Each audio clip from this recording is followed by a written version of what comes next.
అందరికీ నమస్కారం అండి. శారదా గుడిమెట్ల యూట్యూబ్ ఛానల్కి స్వాగతం సుస్వాగతం. ఈరోజు నేను ములగాకు పప్పు కూర చేసి చూపిస్తున్నాను. ఆషాఢ మాసంలో ఇది కంపల్సరీగా మనం తినాలి. ఎందుకంటే మనం అంతకు ముందర వేసవి కాలంలో అన్ని రకాలు తింటాం కదా, వాటన్నింటికి కూడా జీర్ణం అవ్వడం కోసం ఈ ములగాకుని మనం ఈ ఆషాఢ మాసంలో తింటాము. అందులో ఆదివారం చాలా మంచిది అనేసి అని అంటారు. తర్వాత అలాగే గోరింటాకు కూడా ఆషాఢ మాసంలో కంపల్సరీ పెట్టుకోవాలి అంటారు. సో నేను అందువలన మీకు ఇవాళ ములగాకు పప్పు కూర ఎలాగో కందిపప్పులో వేసుకుంటున్నాము.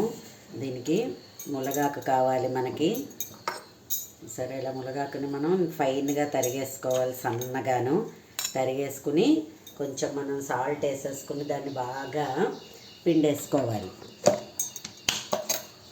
కొంచెం సాల్ట్ వేసేసుకుని పిండేసుకుంటే, ఎందుకంటే దీనికి సహజంగా దీనికి ఏంటవుతుందంటే కొంచెం చేదు ఉంటుంది. సో అది పోవడం కోసం మనం ఇలాగా గట్టిగా ఇలా పిండేసుకున్న తర్వాత వాటర్ వేసి కలిపేసుకోవచ్చు. చూసారా, ఇలాగ పిండేసుకుని మనం కందిపప్పు ఉడికించేసుకుని కందిపప్పులో వేసేసుకోవడమే. ఇది పిండేసి వాటర్ వేసి కడిగేద్దాము.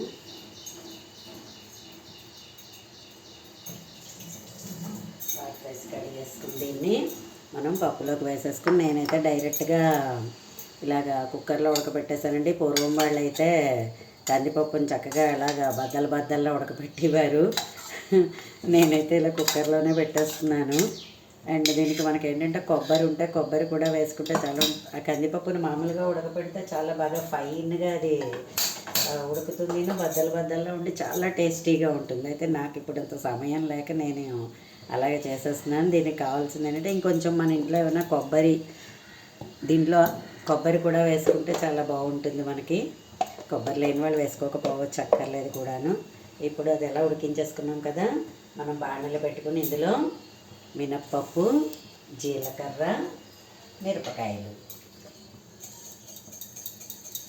పోపు వేసేసుకుంటే సెకండ్లో మనకి మంచి కూర, ములగాకు పప్పు కూర రెడీ. హెల్త్కి కూడా చాలా మంచిది ములగాకు.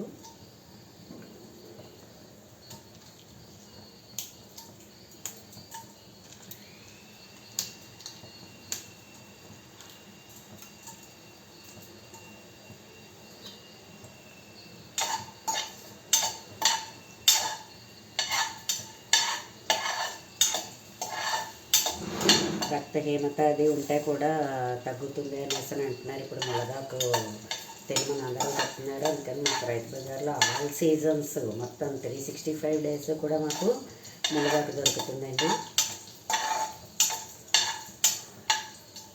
సరే, పోపు వేగిపోతుంది. ఇందులో కొంచెం మనం కరివేపాకు వేసుకుందాము. కొంచెం కరివేపాకు,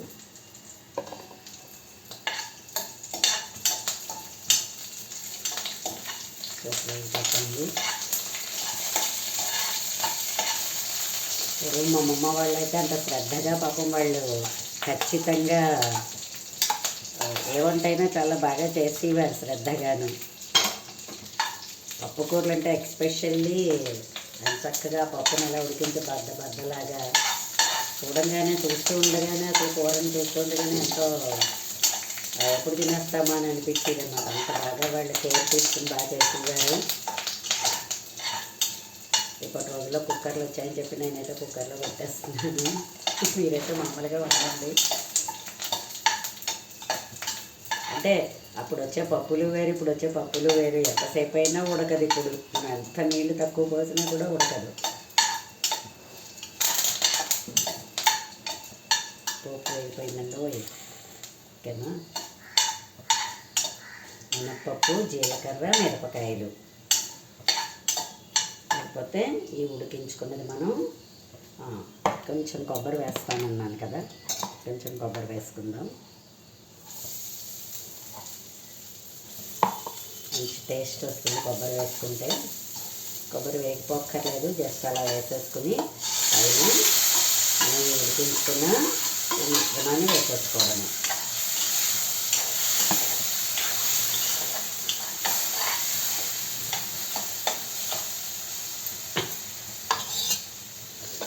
ఇందాక ఆకుని సాల్ట్లో వేసి తిప్పాం కాబట్టి అంతేమీ ఉప్పు ఉండదు దానికి. ఉప్పు కొంచెం పైన మనం జస్ట్ ఉప్పు వేసుకుంటే సరిపోతుంది.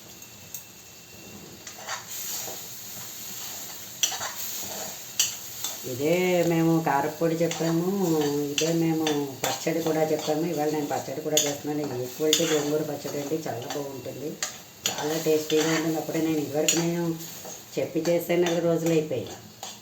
సో ఇంకా అది పాడవకుండా అలాగే ఎంత బాగుందో. గోంగూర అయితే వేడి చేస్తుంది అనుకుంటాం, కానీ ఇదైతే వేడి కూడా చేయదు.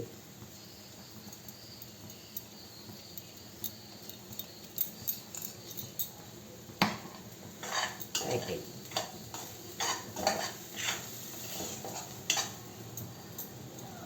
స్టవ్ కట్టేద్దాము. దీన్ని మంచిగా దేంట్లోకైనా తీసేసుకుందాం. మంచి అరోమా వాసన.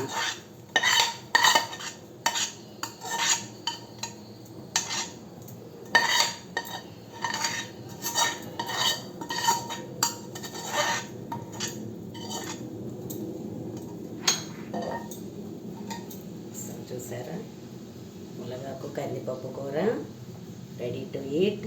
మీరు కూడా ట్రై చేయండి. నా వీడియో కనుక మీకు నచ్చినట్లయితే లైక్ చేయండి, సబ్స్క్రైబ్ చేయండి. మరిన్ని వీడియోస్ కోసం బెల్ ఐకాన్ని క్లిక్ చేయండి. ధన్యవాదాలు.